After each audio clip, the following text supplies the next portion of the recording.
حیات خضر ایک ایسا موضوع ہے جو صوفیہ اور علماء کے درمیان ہمیشہ سے ہی موضوع بحث رہا ہے۔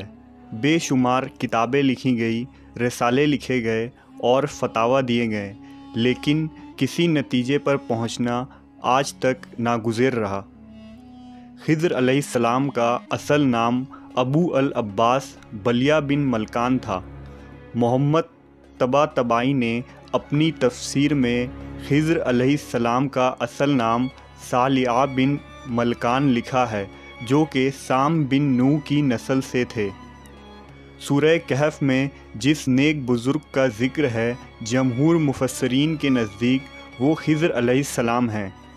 اور موسیٰ علیہ السلام جب اپنے خادم یوشع بن نون کے ساتھ معجم البحرین جا رہے تھے تو راستے میں آپ کی ملاقات جس نیک شخص سے ہوئی وہ بھی حضرت خضر علیہ السلام ہی تھے، جن کے پاس علم لدنی تھی، اور انہوں نے موسیٰ علیہ السلام کو دنیا میں ہونے والے واقعات کا اسرار اور حکمتیں بتائیں۔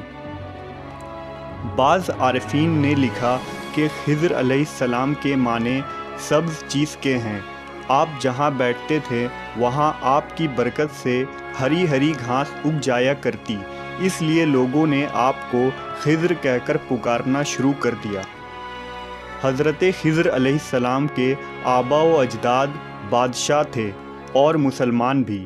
حضرت خضر حضرت ذوالقرنین علیہ السلام کے خالہ زاد بھائی تھے اور وزیر بھی۔ تفسیر ساوی میں لکھا ہے کہ خضر علیہ السلام نے حضرت ابراہیم علیہ السلام کے ہاتھوں پر اسلام قبول کیا اور کئی عرصہ ان کی صحبت میں گزارا۔ تفسیر روح البیان میں لکھا ہے کہ یوسف علیہ السلام جو ابراہیم علیہ السلام کے پڑ پوتے تھے، ان کے درمیان اور موسیٰ علیہ السلام کے درمیان 400 سالوں کا فرق ہے، تو اس لحاظ سے موسیٰ علیہ السلام حضرت خضر علیہ السلام سے 600 سال بعد پیدا ہوئے۔ امام بدر الدین عینی شرح صحیح البخاری میں لکھتے ہیں کہ جمہور کا مذہب یہی ہے، اور یہ صحیح بھی ہے کہ خضر علیہ السلام نبی تھے اور زندہ ہیں۔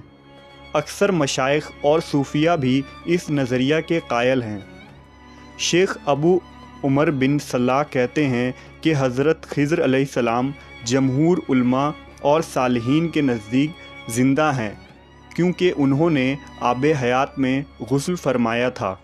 بہت سے صوفیہ اکرام کا عالم بیداری میں خضر علیہ السلام سے ملاقات اور رہنمائی لینا ثابت ہے، جس کی بنیاد پر حیات خضر کا سرے سے انکار کرنا مشکل ہو گیا ہے۔ اور اسی طرح تفسیر مظہری میں قاضی ثناء اللہ پانی پتی لکھتے ہیں کہ تمام اشکالات کا حل اسی میں ہے جو حضرت شیخ احمد سرہندی نے اپنے مکاشفہ میں فرمایا ہے۔ وہ کہتے ہیں کہ میں نے خود خضر علیہ السلام سے اس معاملے کو عالم کشف میں دریافت کیا۔ انہوں نے فرمایا، میں اور الیاس ہم دونوں زندہ ہیں، لیکن اللہ نے ہمیں یہ قوت دی ہے کہ ہم زندہ لوگوں کی شکل اختیار کر کے اللہ کے حکم اور اذن کے تحت لوگوں کی امداد مختلف صورتوں میں کرتے ہیں۔ دوسری طرف مفسرین اور محدثین کی ایک بڑی جماعت اس نظریے کا رد کرتے ہوئے نظر آتی ہے۔ امام ابن قیم کا دعویٰ ہے کہ نبی علیہ السلام یا صحابہ سے ایک بھی صحیح حدیث ایسی منقول نہیں جس سے حضرت خضر علیہ السلام کے زندہ ہونے کا ثبوت ملتا ہو۔ امام ابن حجر، ابن جوزی، ابراہیم بن اسحاق اور ابن تیمیہ کا بھی یہی قول ہے۔ امام ابن حجر نے اس کے رد میں ایک پوری کتاب لکھی جس کا نام الخضر تھا۔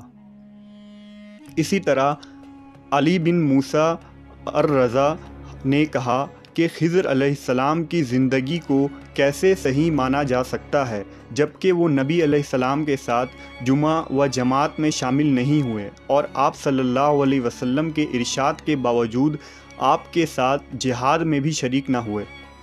لہذا خضر کے زندہ ہونے پر اختلاف کثیر ہے، اور یہ پر اسرار مسئلہ آج بھی علماء اور صوفیہ کے درمیان موضوع بحث بنا ہوا ہے۔